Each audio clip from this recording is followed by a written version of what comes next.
Entrevista Venevisión. Líder en opinión. Por tu canal independiente, Venevisión. Muchísimas gracias por acompañarnos en Entrevista Venevisión. Ya estamos listos para iniciar nuestra conversación con el invitado del día de hoy, José Antonio Gil Yepes, director socio de Data Analysis. Gracias por acompañarnos. El placer es mío. Usted es el amigo que todo el mundo le consulta acerca de cómo están las proyecciones del país, acerca de cómo están las diferentes variables. Antes de abordar estos temas, yo quisiera conocer su opinión acerca de la ley que fue recientemente aprobada por la Asamblea Nacional Constituyente en un acto constituyente, que es la ley de odio y la intolerancia. ¿Qué opinión le merece y a partir de mañana entra ya en vigencia? Bueno, mira, yo promuevo lo contrario, yo promuevo el entendimiento de todos los venezolanos y la construcción de un país para todos, incluyendo los que están, los que fueron y los que vendrán. Ahora, esta ley, bueno, mira, yo creo que ha habido algunas expresiones difíciles, pues, duras de parte y parte, que yo creo que vale la pena corregir, y bueno, apareció este elemento legal que tendería a corregirlo. Eso sí, lo que espero es que se le aplique tanto a los tuiteros esos que sacan una grosería horrible, que yo inmediatamente los borro de mi Twitter, y por otro lado que también de la otra parte pues también tengan una voluntad más de acercamiento y menos ofensiva. Usted habla de... Oye, ojalá que no hubiéramos tenido necesidad de llegar ahí, pues, pero sí hay expresiones de odio. Cuando usted dice una voluntad de acercamiento y de acuerdo a todos los estudios de opinión que ustedes han realizado, ¿dónde se encuentra esa distancia afectiva entre los venezolanos? Bueno, mira, yo creo que la distancia afectiva entre los venezolanos no es grande. Yo creo que lo que serían radicales de izquierda y radicales de derecha, cuando mucho de lado y lado llega al 5%. Eso lo hemos medido por 30 años y cuando mucho llega a 4 o 5% de lado y lado y dependiendo de algunos temas. Entonces, la voluntad de la mayoría de los chavistas y de los no chavistas ni opositores, la voluntad es de acercamiento. La voluntad, por ejemplo, es que bueno, hay un problema con los precios, bueno, vamos a negociar precios, vamos a flexibilizar los precios. Hay un problema con algunos sectores empresariales de producción económica que son delicados para el gobierno o para los que están gobernando, bueno, vamos a crear empresas mixtas. ¿Qué pasa con la descentralización? Bueno, hay que contar con los gobernadores, hay que contar con los alcaldes. Los alcaldes y los consejos comunales y las comunas deben trabajar juntos. Entonces, hay una voluntad de integración del 90% de los venezolanos, que quienes toman esos micrófonos y empiezan a dispararse unos a otros no están en consonancia con ese 90% del venezolano. Eso no lo podemos desperdiciar. Hablando acerca del tema económico, el día de ayer estuvo aquí en el estudio con nosotros el constituyente Jesús Farías, y cuando se le abordaba este tema que parece medular para todos los venezolanos y es la situación económica, él hablaba de que las iniciativas constituyentes estaban enfocadas en garantizar la paz porque era el punto de partida para la resolución de los problemas económicos.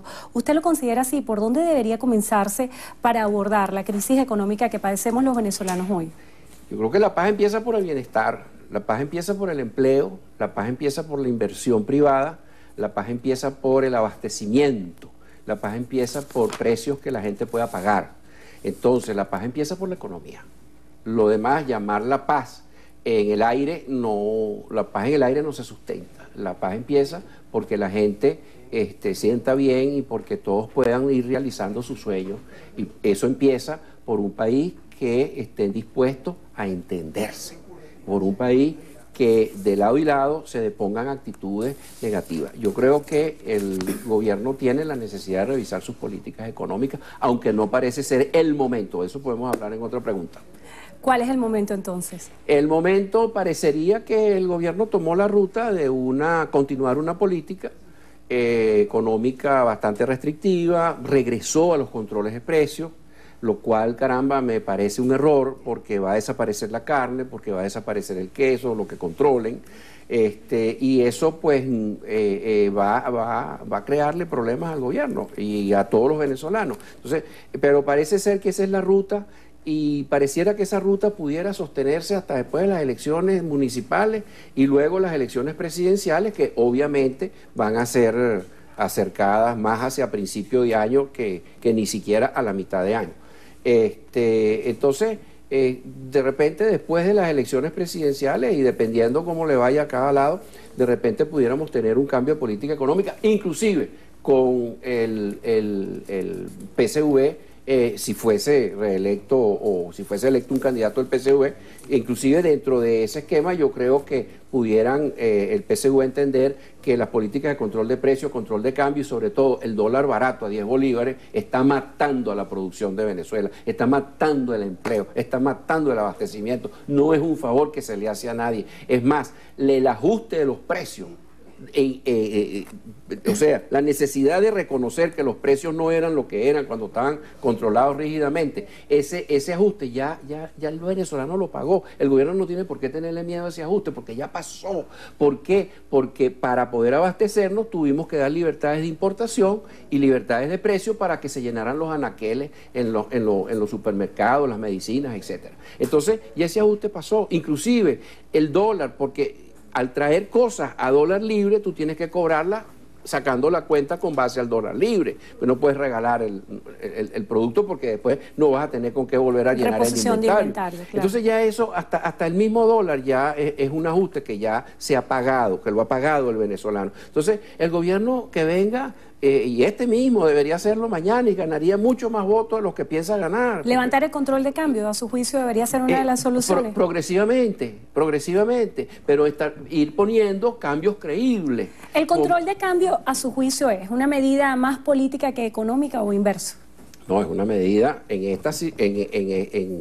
las circunstancias que vivimos desde que tenemos el control de cambio desde el 2003, el 95% del tiempo ha sido prácticamente una medida política, una medida de control de a este empresario le doy, a este no le doy.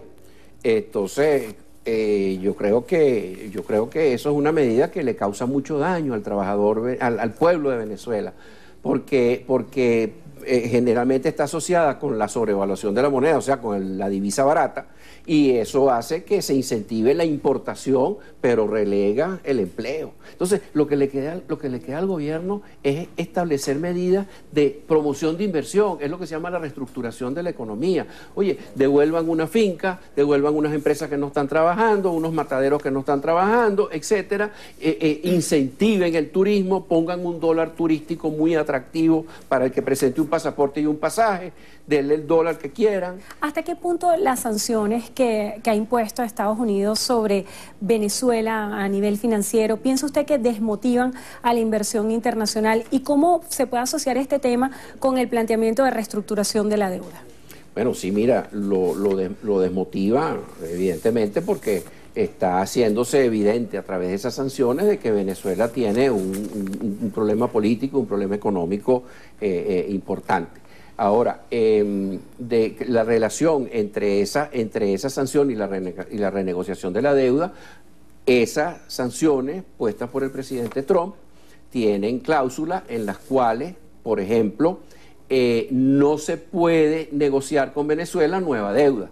Y una renegociación de las emisiones de bonos que tenemos para evitar los picos, los pagos de los años que corresponden grandes pagos y bajarlo y pasar esos picos, pasar los años en que corresponden pagos menores, es una renegociación de deuda que al menos con los bancos y las instituciones financieras de los Estados Unidos no se pudiera hacer. De hecho, el Departamento del Tesoro realizó una advertencia a los tenedores de bonos de la deuda venezolana de que si se llegaban a hacer transacciones o negociaciones con el gobierno, podría meterse en serios problemas. Con este escenario descrito, ¿cómo avisora el futuro de Venezuela en materia económica? Bueno, yo creo que hay otras salidas también. Mira, Rusia y China, sobre todo Rusia, está entrando, tiene más presencia, ya renegoció unos 3.000 millones de dólares, etcétera, un alivio, y entonces por ahí vienen algunas soluciones, pero la gran solución es, oye, vamos a sincerar la economía, vamos a llamar al empresariado no hay que tenerle miedo. Venezuela no tiene una trayectoria donde los empresarios se meten a políticos ni a presidentes, los empresarios van a quitar la presidencia de la República al sector político de ningún color. menor. Entonces, yo creo que, mira, lo que tienen que caer en cuenta es no solamente estos políticos, los anteriores. Es que el régimen anterior trató al empresariado con guantes de seda. No, a algunos amigos, pero no al empresariado en general, porque si no, no hubieran dejado 60% de pobreza. Que la pobreza va hoy por 84%, 24 puntos más, es peor. Sí, pero las razones son las mismas. Presidencialismo, centralismo, estatismo, partidismo, populismo en las políticas sociales, en vez de dejar que sea la empresa privada, la creación de fuentes de trabajo bien remuneradas, la que te dé la base para una buena calidad de vida, y el rentismo petrolero. Recortar producción para manipular los precios. Bueno, esas 6 reglas de juego las inventaron en el régimen anterior, pero siguen vigentes y repotenciadas, porque son más de izquierda. Pero no les sirven al pueblo, ni les sirven a ellos, porque se desprestigian, se deslegitimizan, como le pasó a los anteriores. ¿Cómo están las proyecciones cuando falta prácticamente un mes para las elecciones municipales? ¿Cómo ven esos estudios de opinión en materia electoral? Bueno, mira, estamos terminando de recoger los datos. Okay. Ahora, obviamente, ambos bandos tienen múltiples candidatos. El bando oficialista menos, porque no todos van divididos, pero en algunas instancias tienen 2 o 3 candidatos. Y de parte de la oposición hay una tendencia a varios candidatos. Si algo se aprendió en los últimos 20 años es que el que vaya dividido no gana. Es muy difícil. Inclusive, un mensaje importante en este sentido, en el caso de Chacao, hay varios candidatos de oposición. Pero es que la prestancia de la oposición de hoy no es de la misma altura que tenía en elecciones anteriores. Entonces, yo creo que esos varios candidatos de Chacao, de la oposición, si es que quiere alguno de ellos que gane, tendrían que ponerse de acuerdo para correr con uno solo.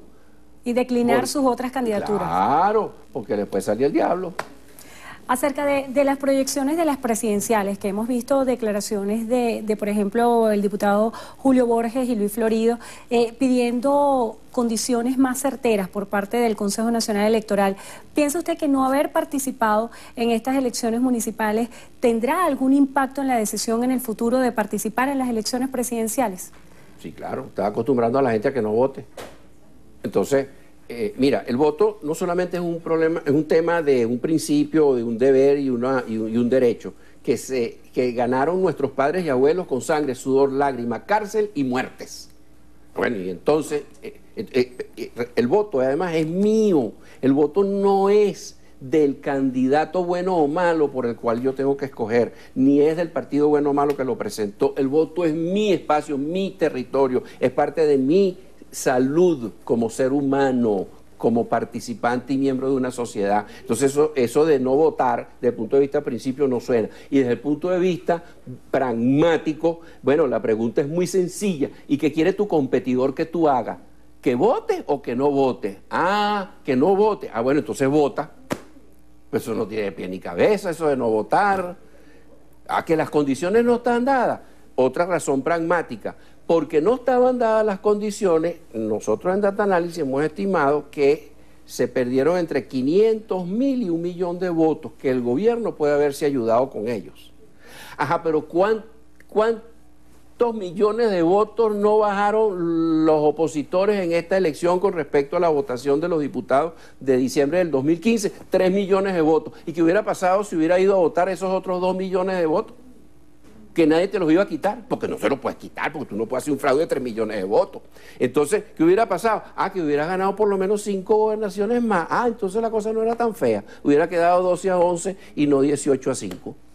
Entonces, mira, todas estas cosas las vamos a estar, perdona la cuña, pero vamos a estar hablando de esto en el seminario de escenario de Data Análisis el jueves 16, de 8 a 12 en el Eurobuilding. Ahí estaremos bien atentos acerca de todas esas proyecciones de escenario. Invitada. Gracias por estar con nosotros hoy en Entrevista Venevisión. José Antonio Gil Yepes, director socio de Data Análisis. Gracias también por ustedes por habernos acompañado. Que tengan todos muy buenas tardes.